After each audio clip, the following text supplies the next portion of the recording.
శ్రీ సాయి సచ్చరిత్ర ఈ విధముగా 1923 నుండి 1929 వరకు శ్రీ సాయి లీలలో ధారావాహికముగా ప్రచురింపబడి 1930లో పూర్తి గ్రంథ రూపముగా ముద్రింపబడినది కనుక శ్రీ సాయి సచ్చరిత్రమును ప్రస్తుత గ్రంథము అధికారమైనది.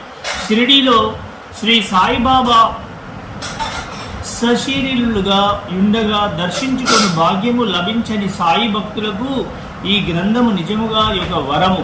శ్రీ సాయి సచ్చరిత్రము అన్నాసాహెబ్ దాబోల్కర్ కూర్చొని, కానీ ప్రతి అధ్యాయము చివరను శ్రీ సాయి ప్రేరేపణచే హేమాడ్ పంతుచే వ్రాయబడినట్లున్నది.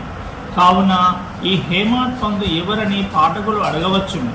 అన్నాసాహెబ్ దాబోల్కర్ మొట్టమొదటిసారి శ్రీ సాయిబాబాను దర్శించినప్పుడు వారి బిరుదును దాబోల్కర్ కరుణించి